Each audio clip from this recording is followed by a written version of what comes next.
Muy buenas a todos, mi nombre es Nico y sean bienvenidos a un nuevo video de Legado Avatar. En esta ocasión vengo a hablarles una vez más del Avatar Boku. Vamos ya con el tema que nos atrae hoy, que es que se publicó por fin, a poco menos de un mes de la salida del libro de Boku, un primer adelanto formal. Y digo formal específicamente porque un par de días atrás a este adelanto, el autor del libro había publicado una foto del extracto que se luce en la contraportada y que también mencionaré brevemente más adelante hoy.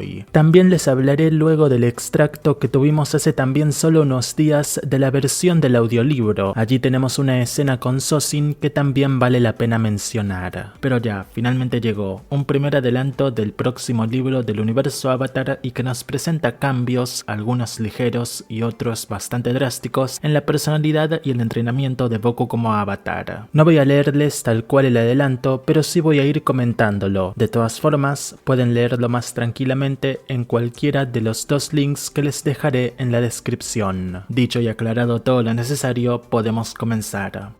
Su maestra del aire control. Apenas este adelanto comienza, nos presentan a un joven Avatar Boku de 16 años al que le acaban de revelar su verdadera identidad como el Avatar. Su viaje de formación elemental comienza en el Templo Aire del Sur, aquí donde es entrenado por la hermana Disha. Es ahí donde tenemos el primer cambio y uno que puede ser ligero o drástico dependiendo cómo cada uno lo vea. Yo me encuentro en un punto medio, ya que si bien en la serie nunca nos muestran al maestro aire específico que el joven Avatar tuvo, así como nos mostrarían luego a sus maestros agua y tierra, ambos hombres, siempre fue sencillo suponer que su maestro aire fue también un hombre, ya que fue llevado a entrenar al Templo Aire del Sur, un templo exclusivo de hombres. Pero bueno, parece que si bien el templo es exclusivo de hombres, no significa que las mujeres no estén permitidas, lo cual ya podemos ver un poco en los anteriores 4 libros de las crónicas del Avatar, cuando Kyoshi visita el Templo Aire del Sur, o antes cuando Yang Sheng visita el Templo Aire del Norte. Más allá de eso, la hermana Disha se nos es presentada como una monja originaria del Templo Aire del Este que, según nos cuenta el protagonista, parece haber dejado su vida allí para ir al Templo del Sur y entrenarlo, por lo que Disha podría ser la maestra aire más poderosa o sabia de su tiempo. Una característica que me llamó la atención de Disha es que, a diferencia de las otras monjas, ella tiene toda la cabeza calva, es decir, no conserva la mitad de su cabello, sino que tiene un aspecto más parecido al de Ancestral, de la película Doctor Strange.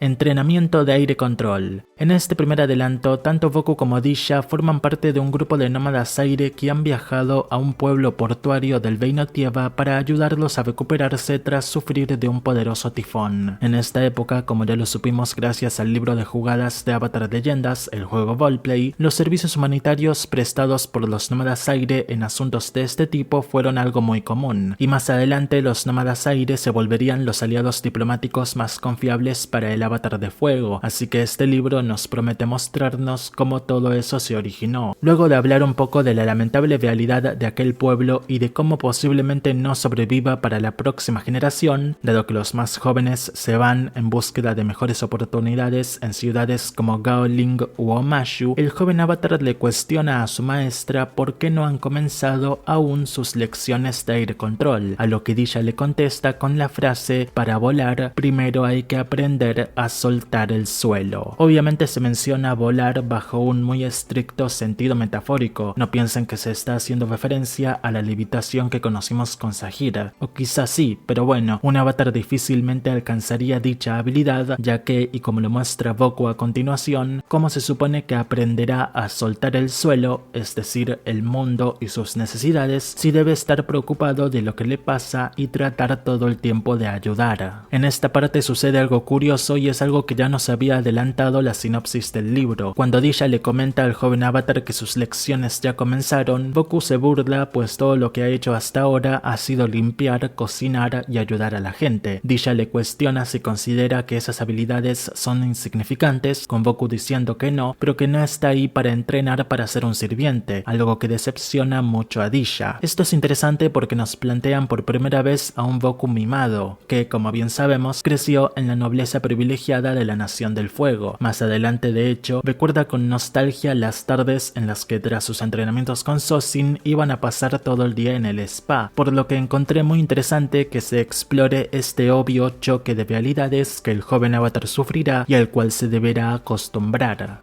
sus ideas políticas. Entonces la conversación entre el joven Avatar y la sabia maestra Aire se traslada a la playa, ahí donde él le propone que podrían hacer más bien a aquel pueblo que solo ayudarlos a construir sus chozas y puestos de pesca. Tras ser preguntado por Disha a qué se refiere, Boku explica que se podría establecer un fondo al que cada nación pueda contribuir usando ese dinero para ayudar a las aldeas que sufren de desastres naturales. En esta parte se da un detalle nunca antes conocido, que es que el padre del avatar Boku, nunca antes siquiera mencionado, es un hombre obsesionado con los negocios, por lo que Boku parece tener cierto daddy issue por ahí de lograr establecer algún tipo de negocio o sistema por el cual su padre pueda sentir orgullo o envidia, quizá. Es una frase muy corta que no nos llega a contar demasiado de cómo es su relación, de ahí los dos posibles caminos. Entonces, el joven Avatar dice que los nómadas aire podrían ayudar a esa pobre gente a construir barcos que puedan competir con los barcos pesqueros de Gaolinga, educándolos como comerciantes y no como simples pescadores. En conclusión, darle al pueblo un gran empuje económico, de modo que la generación que se fue vuelva y el puerto se vuelva un punto en el mapa. Y de la ilusión total de su idea, Boku pasó a sentir total vergüenza, y es que a continuación Disha se encarga de tirarla abajo con 1000 cuestionamientos llenos de lógica y realismo. ¿Cómo se sentirán los líderes al usar sus recursos para impulsar las economías de otras naciones? ¿Quién determinará dónde es necesario ayudar? ¿Quiénes administrarán los fondos? ¿Quiénes elegirán a los que administrarían los fondos? ¿Quién escribirá los contratos? ¿Quién entrenará a la gente? ¿Quién supervisará esos entrenamientos? ¿Quién evaluará los impactos tanto en el mundo humano como en el espiritual? ¿Quién va a solucionar las disputas?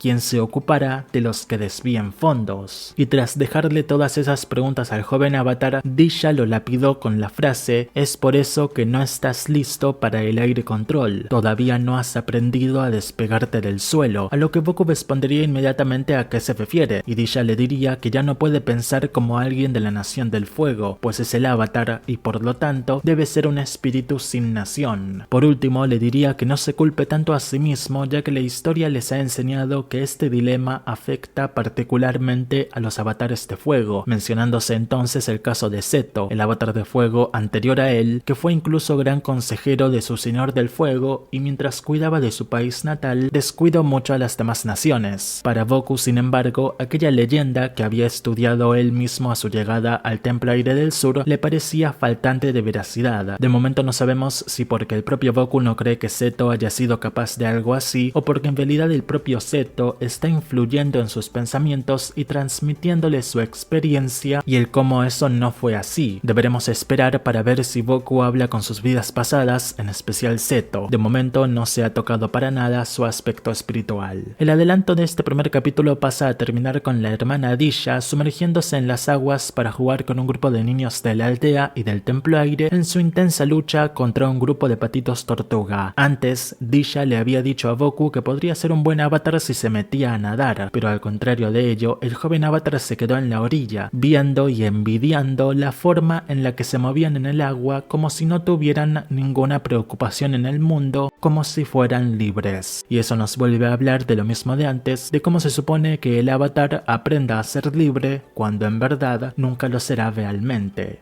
Extracto con Gyatso. Es momento de que les hable del que técnicamente fue nuestro primer adelanto escrito del libro, sin contar la sinopsis que el autor nos dio unos días antes del adelanto oficial, al tomarle foto a la contraportada. Son unas pocas líneas en las que el joven avatar Boku parece estar atrapado bajo el suelo en una situación de vida o muerte y en una aparente misión de rescate de Tamin, la chica que vimos que le gustaba en la serie y con la que se terminó casando. En este fragmento, el joven avatar dice que de algún día actualizarse Las vidas del avatar, un libro al parecer muy conocido de la época, su entrada en el libro sería de tan solo unas páginas. Para este punto, parece que él ya se ha leído un poco sobre sus vidas pasadas, pero como dije antes, no parece que haya tenido contacto con ninguna de ellas todavía. En el fragmento, Boku pasa a recordar las lecciones de Disha acerca de respirar, por lo que, y si bien le parece algo absurdo, lo hace, respira, y de pronto se ve a sí mismo liberado del suelo, creyendo que acaba de hacer tierra control y por lo tanto pensando que no será tan mal avatar como pensaba, y entonces Gyatso aparece y le dice un muy sobrado de nada. Extracto de Sozin y su padre. Pasamos ahora al tercer adelanto que tuvimos por la versión del audiolibro. La escena comienza con Sozin caminando a través del Palacio Beal, encontrándose en algún punto con su hermana, la princesa Seizan, a quien conocimos por primera vez gracias al juego roleplay Avatar Leyendas. Aquí solo es mencionada de paso, pues Sozin camina en búsqueda de su mejor amigo, encontrándolo en un muy incómodo momento, ya que un noble de uno de los clanes le está presentando al apenas anunciado nuevo avatar a su hija, 4 o 5 años menor que él, para conseguir que se case con ella. Sozin interrumpe en este encuentro y se lleva a Boku con la excusa de que su padre quiere verlo. Mientras se alejan, Sozin recuerda cómo fue la primera reacción de su padre, el Señor del Fuego, a la noticia del nuevo avatar. Sozin está ante su padre, quien le dice que es una lástima que él no haya resultado el avatar, pero que como de todas formas lo resultó ser su único y último verdadero amigo, lo que Sozin debe hacer, bajo básicamente una orden de su padre, es ganarse la confianza del joven elegido de modo que lo pueda aprovechar en el futuro. Esto es algo choqueante para Sozin, tanto porque no siente que deba ganarse la confianza de Boku ya que ambos ya son mejores amigos, así como porque no siente correcto manipular a un amigo. Lo curioso de esta escena es que el padre de Sozin menciona que Boku es el único y último verdadero amigo de su hijo, lo que nos podría dar a entender que o bien Sozin fue criado de forma aislada y con muy pocas personas de confianza cerca, o sí solía tener más amigos, pero todos fueron probando con el tiempo estar más interesados en su gran posición política y no eran verdaderamente leales a él, motivo que llevó a Sozin, o puede que a su propio padre, el Señor del Fuego, a deshacerse de ellos. Ya lo último para decir sobre el padre de Sozin es que se nos ha sido revelado su nombre. Es muy curioso e incluso satisfactorio por fin tener esta información, dado que en enero, cuando los co-creadores de Avatar, Mike DiMartino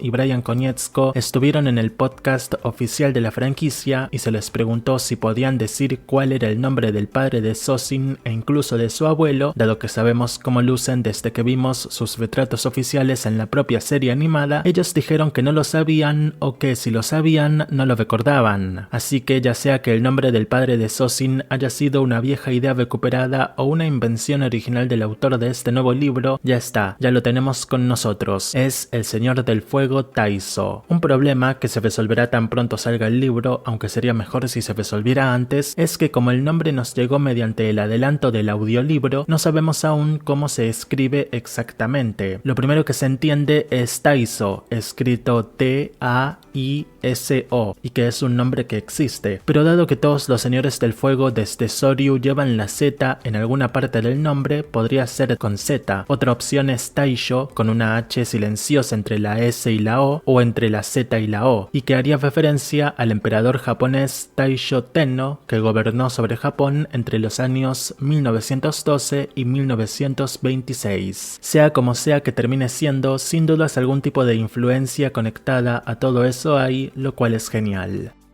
Conclusión. En general, creo que este libro será una muy interesante exploración de un joven e ingenuo Avatar Boku. Temporalmente parece ser que ese primer capítulo se ubicará obviamente después de la llegada del joven Avatar al Templo Aire del Sur, pero antes de esa escena que tenemos de Boku y Gyatso con los planeadores. Y es que en la sinopsis del libro se nos había comentado ya que en un momento el protagonista y el Maestro Aire van a emprender un viaje juntos y que Gyatso tendrá una personalidad egocéntrica o quizás sarcástica para con el joven Avatar, lo cual a este le caerá mal, claro, ya que como mejor nos lo dejó ver el adelanto del capítulo 1, Boku aún tiene que quitarse de encima toda la crianza privilegiada que tuvo en la Nación del Fuego y en general tiene que deshacerse de su propia nacionalidad. Otro punto a favor de esta ubicación temporal sería el hecho de que en la escena de la playa, Boku aún no parece dominar ni un soplo de aire control, mientras que en la escena con Gyatso ya incluso usaba un planeador. Lo que es curioso es que se meta a este nuevo personaje, la hermana Dilla, que llega al Templo Aire del Sur específicamente para ser su maestra aire. Obviamente nunca antes fue mencionada, pero bueno, hace algunos días había comentado en Twitter que lo único que yo por lo menos necesitaba con respecto a esto es que expliquen el porqué de su presencia, de dónde salió y coincida medianamente bien con lo que ya sabemos, y pues creo que sí ha quedado bien insertado y el personaje es interesante. Otra cosa a comentar brevemente es que parece que en algún punto de la historia historia, más avanzado y con Boku y Yatso ya por su cuenta en este viaje diplomático que tendrán por delante, veremos involucrada de alguna forma a Tamin, ya que Boku se haya desesperado por salvarla. Así que, ¿la misión era en la Nación del Fuego? ¿O qué es lo que hace Tamin en mitad de una isla o sitio perdido en el inmenso Beinotieva? Y ya hablando totalmente desde mi más pura opinión personal, lo que espero de este libro es que sea bueno. No pido algo excelente al nivel de los libros de Yang Sheng, pero ojalá se le haga cierta justicia al personaje y no se lo maltrate. Y esto lo digo específicamente porque algo que he sentido entre el extracto de la contraportada y el adelanto de este capítulo 1 es que Boku parece haberse convertido en un chico muy pesimista, y una de mis principales preocupaciones es que hagan demasiadas referencias a su gran fracaso como avatar que marcaría el final de su vida, es decir, no lograr detener a Sozin. Supongo que esto tiene que ver con lo típico de las precuelas. Es un desafío enorme construir algo con todos ya sabiendo cómo terminará. Ya todos sabemos que Sozin dejará morir a su mejor amigo y hermano de la vida para que sus ambiciosos planes se hagan realidad, y ya sabemos que por mucho que los nómadas aire ayuden al mundo, terminarán todos muertos. Así que la clave es lograr construir una historia que tenga valor propio y que no se apoye todo el tiempo en información futura, que sí, nosotros ya conocemos bien, pero estos personajes, este joven Boku, este joven Yatso, esta tal hermana Dilla, no tienen ni la más mínima idea. Pero bueno, resulte lo que resulte, apenas el libro llega a mí con una traducción medianamente buena al español, estaré hablando de él en el podcast de Legado Avatar y quizá luego en más videos individuales. De momento me despido recordándoles que el libro sale a la venta el próximo 23 de julio, y qué bueno, ya que la escasez de contenido en esta franquicia se ha sentido mucho en los últimos meses. Gracias por ver el video, pueden dejarle su me gusta y suscribirse al canal, y hasta la próxima.